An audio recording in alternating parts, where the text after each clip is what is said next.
આમોદ કોલવાડાની સીમમાં high tension ટાવરનું angle તૂટતા એક કર્મીનું મોત અને 2 કર્મી ઇજાગ્રસ્ત થયા. આમોદ કોલવાડની સીમમાં હાઈ ટેન્શન ટાવર એંગલમાંથી તૂટતા એક કર્મીનું મોત નીપજ્યું. 2 ઇજાગ્રસ્ત બન્યા. કોલવાડ ગામના યુવાનોએ ઇજાગ્રસ્તોને કાદવ કીચડમાંથી બહાર કાઢી માનવતાનું કાર્ય કર્યું. આમોદના કોલવાડા ગામની સીમમાં હાઈ ટેન્શન ટાવરનું સમારકામ ચાલી રહ્યું હતું. એક ટાવરના ઉપર 4-5 કર્મીઓ કામ કરી રહ્યા હતા. તે દરમિયાન ટાવર એંગલમાંથી તૂટતા દબાઈ જવાને કારણે એક કર્મીનું મોત નીપજવા પામ્યું, જ્યારે 2 કર્મીઓ ઇજાગ્રસ્ત બનતા તેઓને સારવાર અર્થે ખાનગી હોસ્પિટલમાં ખસેડવામાં આવ્યા હતા.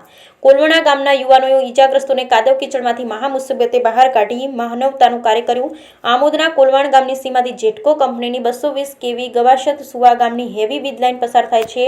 ટાવર ઉપરથી કંડક્ટર નીચે આવી જતા તેનું સમારકામ છેલ્લા 3-4 દિવસથી જેટકો કંપની દ્વારા ચાલી રહ્યું હતું.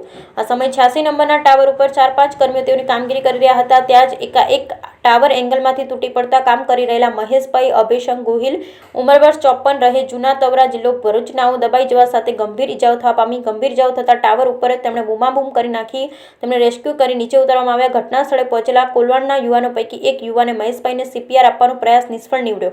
જોકે મુખ્ય માર્ગ પરથી અડધો કિલોમીટર અંદર કાદવ કીચડમાંથી કોલવાડના યુવાનોએ મહેશભાઈ સહિતના અન્ય ઇજાગ્રસ્ત કર્મીઓને મુસીબતે બહાર કાઢી માનવતાનું કાર્ય કર્યું. ટાવર તૂટવાની ઘટનામાં વિષ્ણુભાઈ પટેલ, રહે નવા તવરા, તાલુકો જિલ્લો ભરૂચ, અને દીપકભાઈ વસાવા, રહે ઉપરાલી, તાલુકો જિલ્લો ભરૂચના ઇજાગ્રસ્ત બનતા તેમને સારવાર અર્થે ભરૂચની ખાનગી હોસ્પિટલમાં ખસેડવામાં આવ્યા, જ્યારે મહેશભાઈને આમોદના સરકારી હોસ્પિટલમાં સારવાર અર્થે લઈ જવાતા તેમને ફરજ પરના ડોક્ટરે મૃત જાહેર કર્યા હતા. આ અંગે આમોદ પોલીસ મથકે ફરિયાદ નોંધાતા પોલીસે વધુ કાર્યવાહી હાથ ધરી. Bureau report, Viral Gohil, Bharuch.